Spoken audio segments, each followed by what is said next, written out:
The portal is mostly wrapped up. These 6 players are going to be plug and play for the Badgers next year.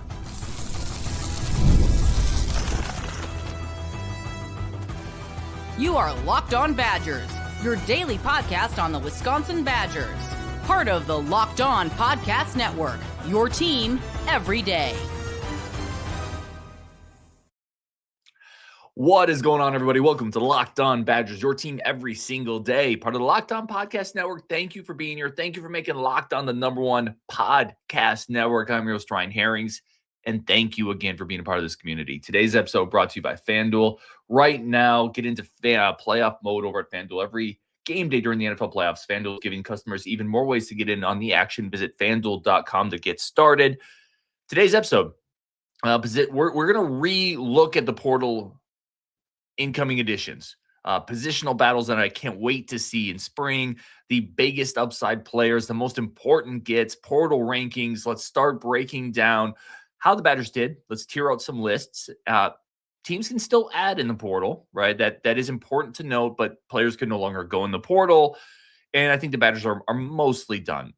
I do think if they could add another body here or there, they would, but I think they're mostly done. So I have a couple lists. I would love to get your take on my lists and tell me where you would change things, add things, subtract things. But let's start here. The 6 most plug-and-play players. So from the portal additions, these 6 guys are going to be instant starters, incredibly high floors. Maybe not high floors, but they're going to be plug-and-play guys. We're counting on them right away. Number 6, Javon Robinson. I think he's underrated. I think he's still slept on because some of the other cornerbacks you brought in, Robinson is the corner coming in from Arizona State, and you brought in a cornerback from Ohio State, and you brought in a cornerback from Florida State. And I think because of that, Robinson gets slept on. Robinson's been a 2-year starter in a Power 4 conference. I would be shocked if he wasn't coming in playing a significant role. I think he's plug and play, and he's been good in that conference. I think he's going to be an adult in the cornerback room. Listen, you need an adult in all rooms. You need an adult in the living room, in the garage, in the kitchen. You need an adult in the cornerback room. He's able to step in with that experience. I think he is a plug-and-play guy. Number 5, Jake Anderson. A level adjustment for sure, but 6'5", big frame, defensive lineman, has played in the playoffs, has a ton of ball, really solid. I think he steps right into the Ben Barton role. I think that's who he is. I think that's the role they want him to play. A big part of what they hope will be the incoming addition on depth for the defensive line. I think Jake Anderson, number 5 on my plug-and-play list from this portal class. I think that's a big get. I have another list for most overlooked players. Anderson could have been on that one too. I don't think fans are giving it quite the attention it deserves. I think he's going to be a good player for the Badgers this year. Number 4 on my plug-and-play list. Again, who are your top 6 most plug-and-play players coming in from the portal class? I think it's Abu Sama. Running back, Iowa State. He's played a bunch of ball. He's been productive. He's been solid. He's healthy. He's physically ready. He's got 1 year left. Last year was 5.2 yards per carry. Pretty explosive between the tackles. I think he's a scheme fit. I think you're bringing him in and saying you're running back 1. There's going to be a committee. Iowa State had a committee too. So that's, I think, right up his alley. I think it fits schematically. This is the type of running back Jeff Grimes wants. Between the tackles, he can get north-south. He can break tackles. Physically rugged. He is a well-built running back. He's going to be just fine in the battles of the Big Ten when you're lining up against Iowa in November and Minnesota and the late balmy weather of Midwestern Wisconsin and Minnesota. Like, he's going to be fine. I think Abu Sama, number 4 in my plug-and-play list. Number 3, Marvin Burks Jr. Marvin Burks Jr., the safety coming over from Mizzou. Physically really developed. Had a good year for them. Mizzou didn't want to lose him. Starter in the SEC, has played. Think about the passing offenses, the quarterbacks and the receivers you face in the SEC. Wisconsin faced one of those in Alabama and got diced up, partially because their play on the back end of their secondary wasn't good enough. Marvin Burks coming in, the requisite size for that spot. He's been productive. He's healthy. Absolute plug and play. I mean, there is no doubt he's going to fit like a Lego brick. I love him. That's one of my favorite additions to this class is Marvin Burks. He's one of your starting safeties. From the day he put his name into paper and said, I'm coming to Madison, there's a starting safety for the Badgers. Absolute plug and play. Number 2 on my plug and play guys. Austin Kawecki, a healthy center. A healthy center. I asked for like 3 things for Christmas, right? Health for my family, a hobby box of sports cards, and a healthy center for the Badgers. I got 2 out of 3. I'll let you take a guess at which one I didn't get. But getting a starting healthy center from a high level Oklahoma State wasn't a high level program, but a program that plays high level football, high level competition. He's been healthy. He is agile. He's a good pass protector. We talked about this. He didn't grade out great as a run blocker, but he's solid there. You just needed a center. You needed a center so badly on this team that's healthy, that's ready to play, that's experienced, that can make the line calls. We talked about being an adult in the secondary. You need an adult at center. You just do. And maybe you get lucky and a Travis Frederick comes around once every 20 years and he can play right away as a great center. But for the most part, you need dudes. You need men. You need experienced cattle herders there. You need guys who have been around the block at center. Kawecki does that. He's a massive get, plug and play. I think he stabilizes the line. If your guard or if your center is good and he's solid and he's a veteran and the people trust him, he makes your guards better. He makes your quarterback better. He calls out defensive line adjustments and pass protection adjustments. It's a big get. I almost don't know if you can overstate the importance of finding solid footing at the center spot. You don't even need listen, I would love to get a first-round pick at the center spot. I would love to get an all-Big Ten player at the center spot, but you need solid. You desperately need solid at that spot. If you don't have solid at the center spot, good luck. We saw it this year. We saw it the last couple of years. Good luck. Absolutely good luck running the ball, pass protecting against the defensive lines that Wisconsin has to play. Massive get. Austin Kawecki, absolutely a plug-and-play guy for me at the center spot. And then number 1 is obviously Colton Joseph, right? There is no more plug-and-play guy than Colton Joseph. I'm not saying he is the highest ceiling, but you went out needing a starting quarterback. There's a starting quarterback. He is the starting quarterback, plug and play. These are 6 guys right here. There's going to be others, and certainly you can make an argument for one of the receivers, but it's hard to know which one, right? Who is the plug-and-play receiver? Is it Kearney? Is it Domingo? Is it Rigby? You can maybe say Harris at tight end is plug-and-play. A couple of defensive linemen maybe, but I think these 6 guys are absolutely plug-and-play with Robinson, Anderson on the defensive line, Abu Sam at running back, Marvin Burks safety, Kawecki at center, Colton Joseph at quarterback. Okay. Let's take a break here. Come back. I'm going to tell you the 5 players that I think are being overlooked. We're also going to get into the biggest boom or bust prospects in this class. Let's take a quick break for our friends over at FanDuel. First, a quick second to say thank you. Today's episode brought to you by our incredible friends over at FanDuel. Right now, obviously, college football playoffs wrapping up, but it's still NFL playoffs going on. FanDuel's giving all customers a new way to get on the action every single game day of the playoffs. Because right now, FanDuel users get a profit boost waiting for them in the app, which means you can go all in on the bets, the underdogs, the favorites that you feel great about. And you want to do that in life. When you have a good feel on something like that Mexican restaurant down the street, you're like, I got a feel about that. I bet you they're crushing it. You want to go all in. Go all in on the feels that you have in life. And that's what FanDuel is going to give you with their profit boost waiting in the app. If you want to go all in on something, you can maximize your profits with the profit boost or build a parlay around the players and the moments that you think are going to define the game. You can do all that at FanDuel. You can get quick payouts. The user interface is great. FanDuel has you absolutely covered. FanDuel's the best place to get into the action all playoff long. Visit FanDuel.com to get your college football playoff profit boosts every single game day. FanDuel is awesome. You're not going to find a better spot to do this. Okay, let's keep going here, man. And let me know again where you think you would rank these players for most plug and play. Let's get into the 5 most, in my opinion, overlooked players that the Badgers have brought in that I think we're overlooking a little bit, whether it's me, whether it's community, whether that was a general consensus reaction. Let's do the 5 most overlooked players. Starting at number 5 to me, Ryan Schwindeman. I think just solid. You needed depth at tight end. This is a guy who's coming in. He has good size, solid hands. He's a run blocker. You just need a guy who can come in and be solid, who can replace some of what you lost with Tucker Ashcraft and Lance Mason. You need more depth here to help mentor the younger guys like Grant Steck. I think he's just a solid depth piece. I think he helps you this year, but it's not in a way that generates a ton of excitement.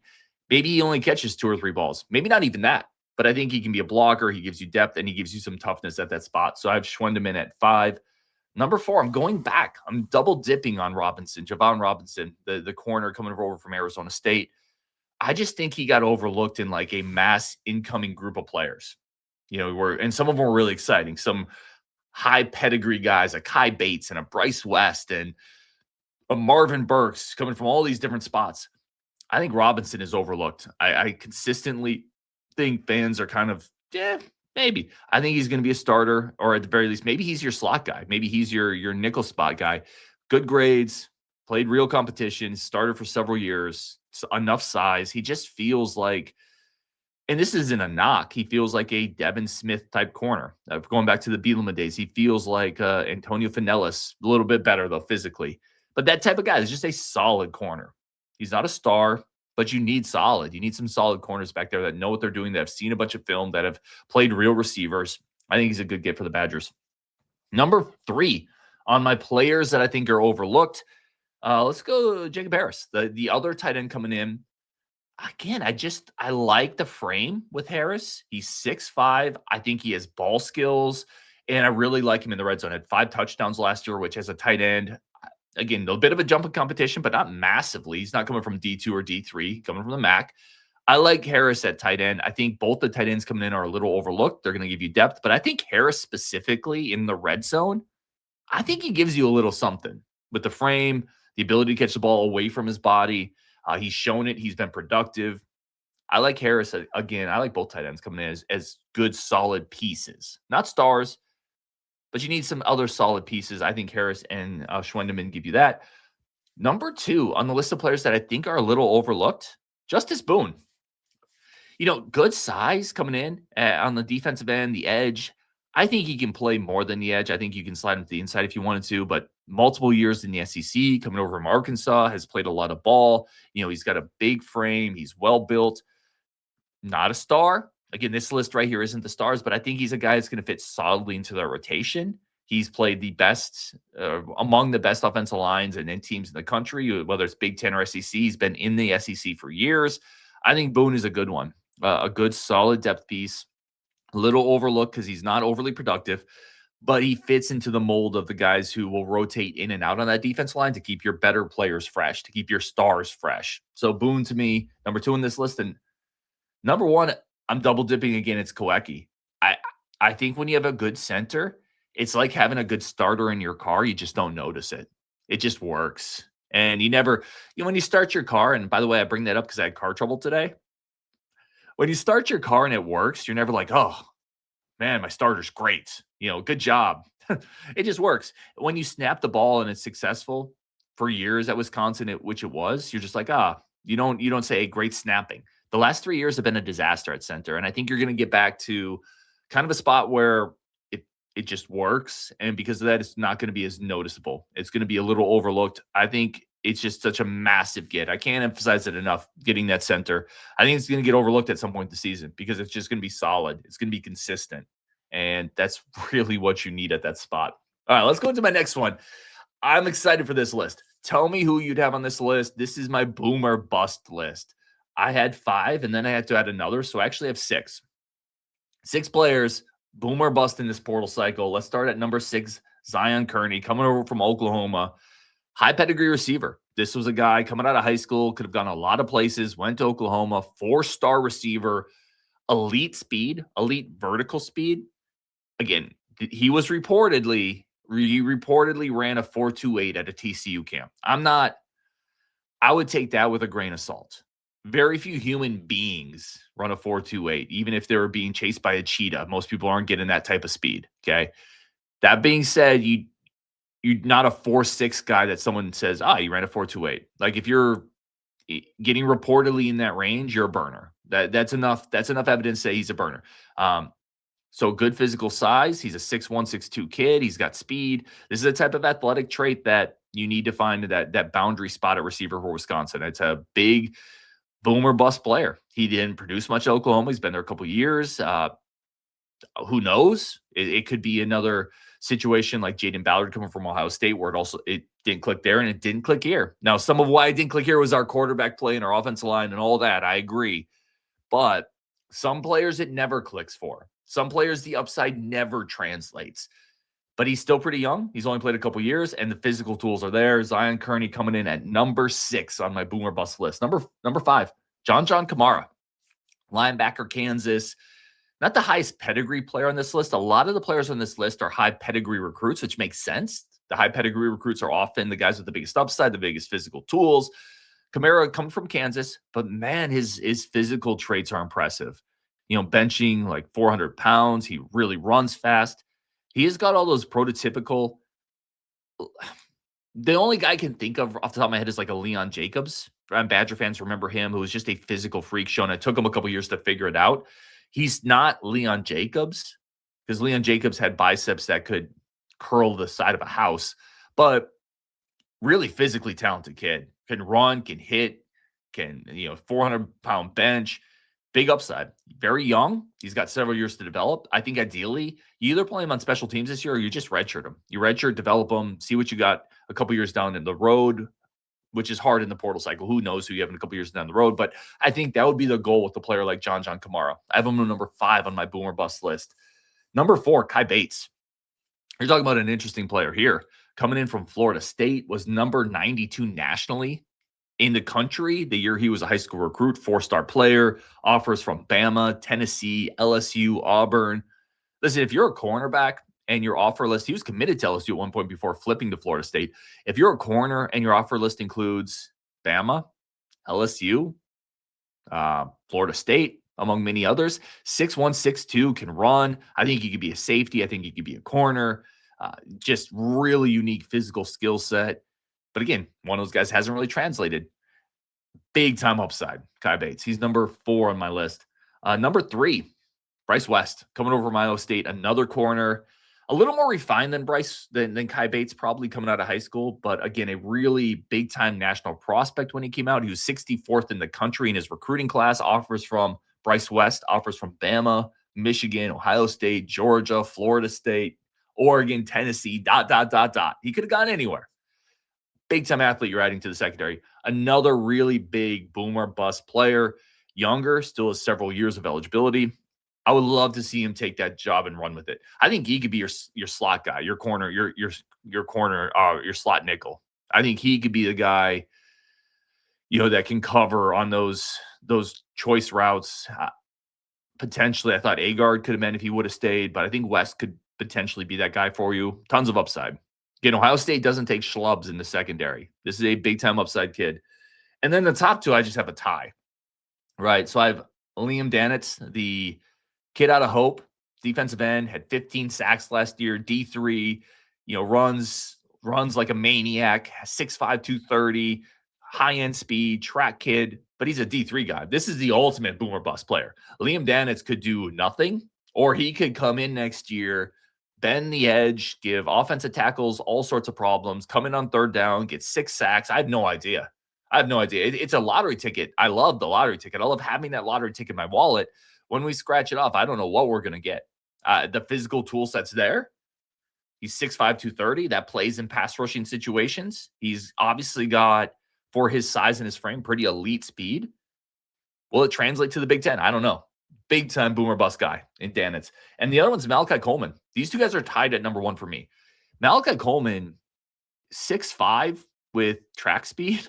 He was the number 11 receiver in the country. He had offers from everywhere, but he's coming into his 3rd year. He hasn't done anything. He's been in college 3 years, including a redshirt year. He's done nothing. It's an ultimate boomer bust guy, because there's just not a lot of guys that come out of the mold that are 6'5" and can run like him. He's got an interesting backstory. He could be physically one of the best receivers in the Big Ten, not in Wisconsin, in the Big Ten. He's that physically talented, that physically gifted. Will it hit? I don't know.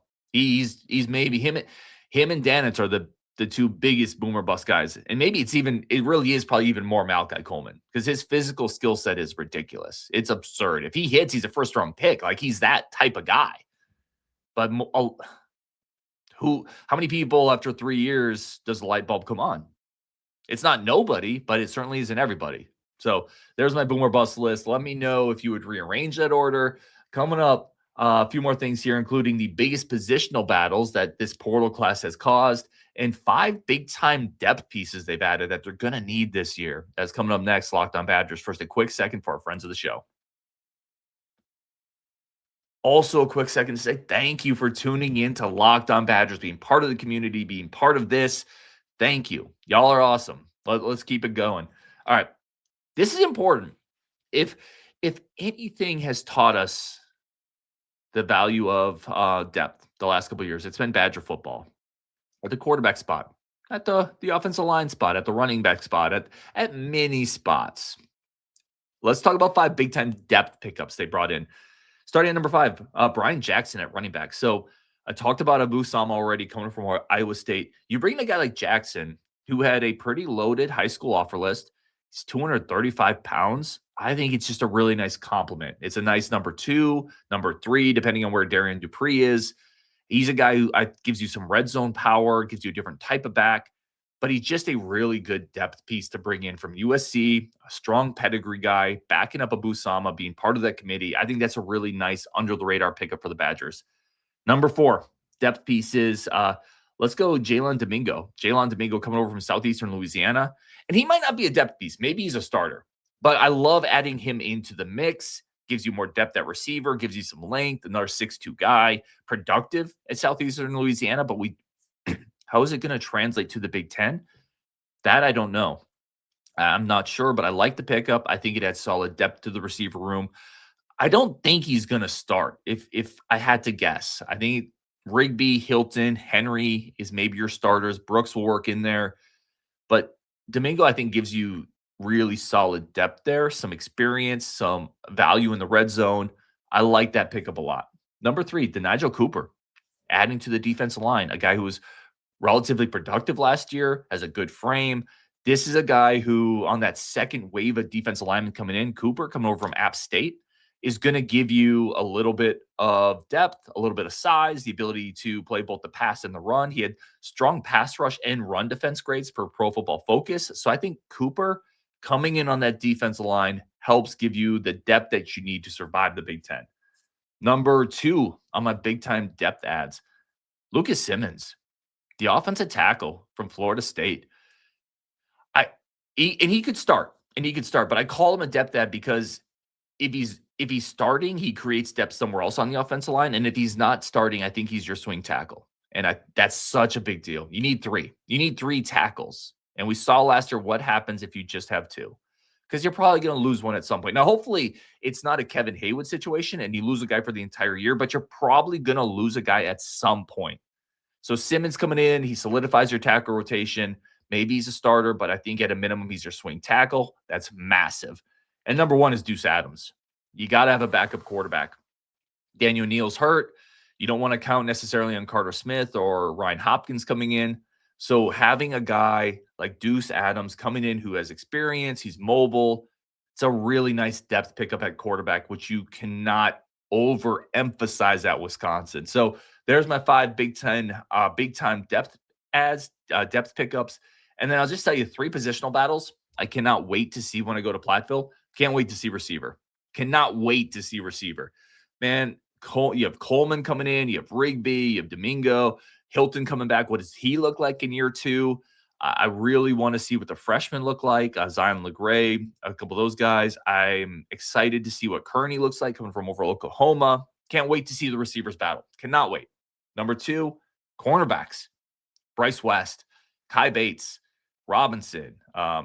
Those young guys from last year, let's not forget about them. Jamari Washington, Scott, Skanes. How are all these pieces going to fit? What are they going to do with them? I think that's going to be a fascinating battle at the cornerback spot. And then the last one I can't wait to see. And it's not to say I'm not excited to see the battle at running back or defensive line or edge. I am. But offensive line, man, there's going to be some battles. Those young couple last classes that the Badgers really did well on are maturing. Where does Ryan Corey fit? Where does Emerson Mandel fit? Where does Cubberly fit? Where does Powell and Watts fit? Where do those kids fit? Along with Haywood coming back, Simmons. You have a couple other pieces they brought in from the portal. Like, there's so many bodies there, and I think there's 2 or 3 different permutations for how this offensive line could shake out, how it could look. I can't wait. So offensive line, corner, receiver, I can't wait to see those positional battles. Thank you for tuning in to Locked On Badgers on Wisconsin, and we will definitely talk to you tomorrow.